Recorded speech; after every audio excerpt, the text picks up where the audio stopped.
Since when does the vice president have what sounds like a southern accent? Yes, at a White House press briefing, Fox's Peter Doocy really asked about Kamala Harris's accent. I have no idea what you're talking about. Doocy did not ask about the economy or global security threats. Doocy asked about an accent. Well, I mean, this is...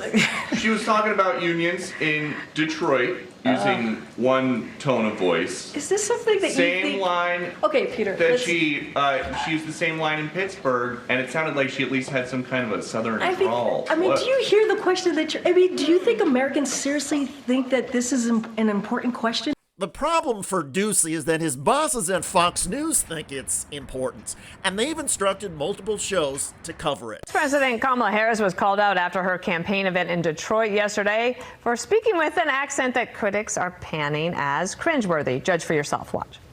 You better thank a union member for the 5-day work week. You better thank a union member for sick leave. You better thank a union member for paid leave. You better thank a union member for vacation time. I mean, I don't know. The crowd seemed to like it. Yeah. This happens. You think of like Obama and Hillary Clinton was kind of. Trump doesn't really do this. No. His accent is New York, no matter where he goes. He is who he is. You're right. Peter Doocy is the Fox Network's butt boy for asking White House questions no matter how trivial or absurd.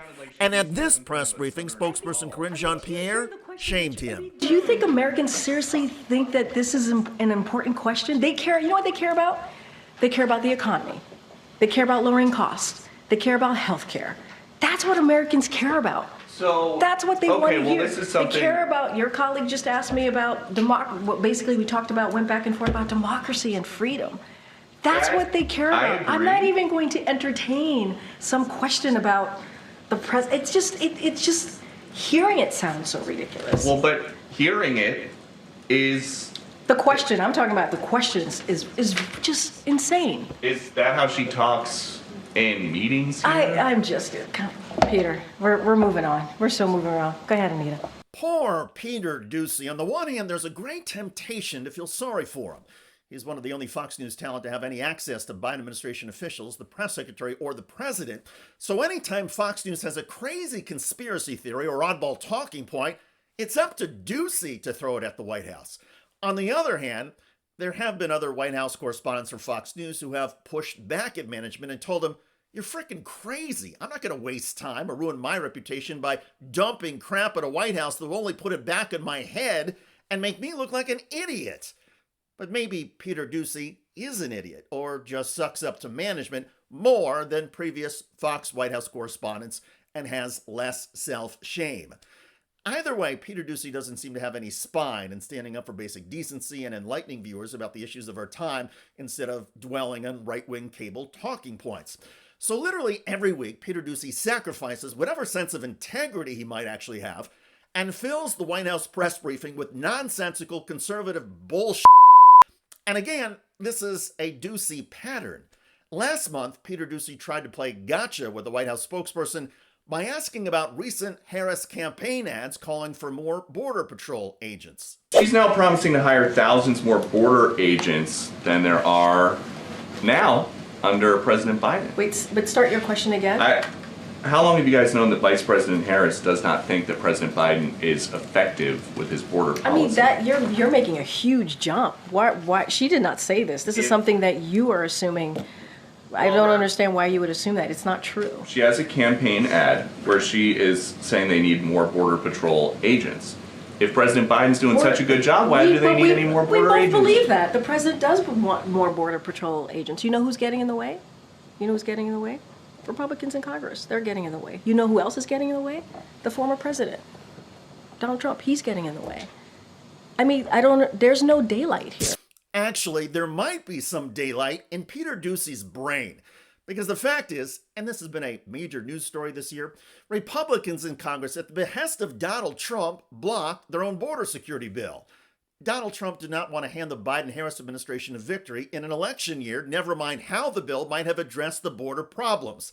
In other words, Donald Trump wants the problems to continue because he believes that will help him in November. But That is lost on Peter Doocy and contradicts conservative talking points. Now, on occasion, Peter Doocy's travels covering the president take Doocy and the rest of the White House press corps halfway around the globe. And sometimes the time and distance makes it difficult for Doocy to get the daily Fox News management marching orders. And left to his own devices and perhaps exhaustion, Doocy may blurt out the truth, thereby undermining his colleagues back in New York. That happened on a Biden trip to Vietnam. He has been basically working all through the night, the equivalent of an all-nighter Eastern time. So he's probably pretty tired, pretty jet-lagged. And that is Fox correspondent Peter Doocy in Vietnam demolishing a network talking point about President Biden. Moments later in a news conference, the president answered 5 questions from reporters and then wondered whether he should take any more. Staffers or anybody haven't spoken to... No, I ain't calling on you. I'm calling on... I said I had 5 questions. Tell you what, I don't know about you, but I'm going to go to bed. Thank you.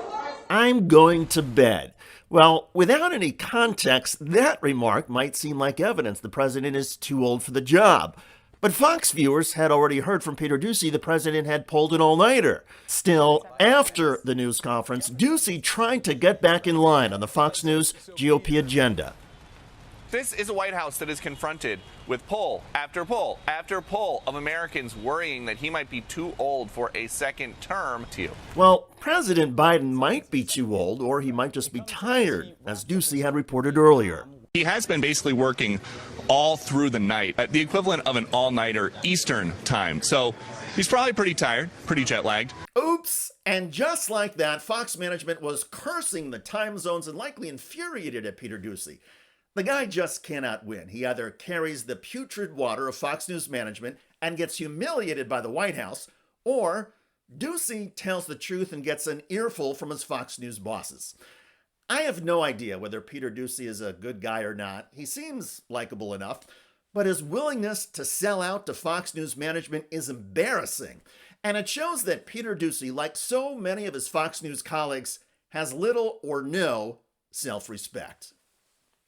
By the way, Donald Trump's daughter-in-law, Lara Trump, is now getting burned for her epic stupidity.